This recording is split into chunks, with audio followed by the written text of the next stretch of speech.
Hello and welcome. Today we're going to talk about how to shoot for stock during your upcoming photo walk.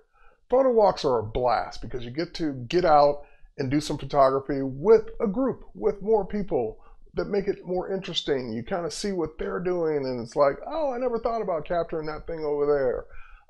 But walks just, they're a great community event and they give you the ability to get out and shoot with hopefully friends or new friends. But while you're doing that walk, while you're shooting and hopefully going to win some great prizes from your photography, you can also potentially get yourself set up to make some money from your photography as well, in addition to the contracting that you already do. So with that said, let's go over some tips for capturing images and what to think about during your upcoming walk. So let me switch over to my computer here.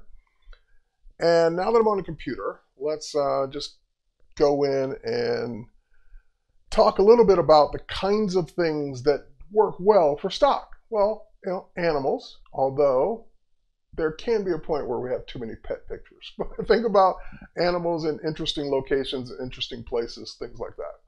Architecture is always great. Even if you're going to photograph a building that may need a property release, there might be pieces of that building that are unidentifiable, meaning we wouldn't know which building it is, but the architecture itself, like the roof line or the little peaks coming off the sides, may be interesting in and of themselves.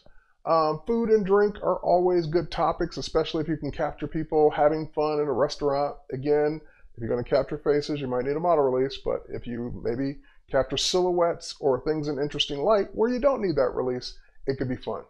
Of course, anything industry related, if you walk past a construction site and there's a crane and you can get pictures of just the construction going on without, again, identifying brands or anything in particular, then that could be great as well for your walk. All right, so one of the things that I like to shoot is lifestyle and people. Now, of course, with lifestyle and people, chances are you are going to need model releases. And since you're going to be doing your photo walk, you might want to maybe bring a model along. And that way, you can pose your model or pose your subject in those locations as you're walking. Now, the model, we all love professional models, but it could be a friend, it could be a neighbor, it could be a family member. Basically someone that you coordinated this with and they're willing to sign off on that model release as you're doing it. Of course, science, great. If you can have interesting things going on with science, experiments, things like that, perfect. Sports, technology, these are all great topics to go out and capture. I think you kind of get the idea, just some ways to think about it as I was talking. Let's move on. Let's go into some tips in general.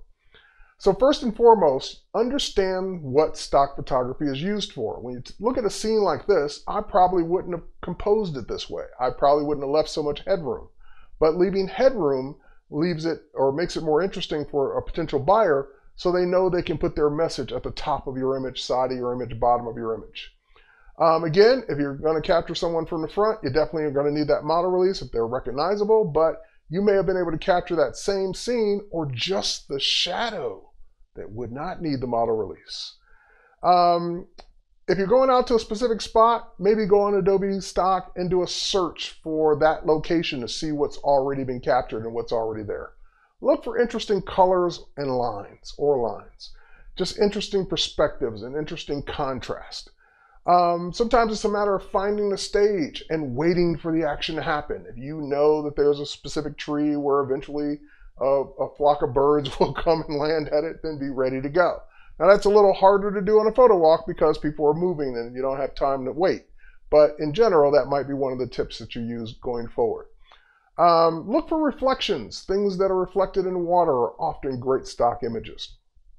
And one of my favorite tips, capture from different angles.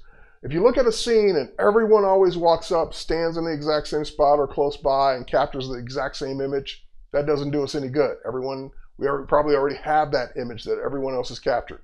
So try and capture it from a different perspective, different angle. And the one thing most of us hate to do is get low. So get low. That way your shots will be, from a different angle, lower on the ground than most of us would do.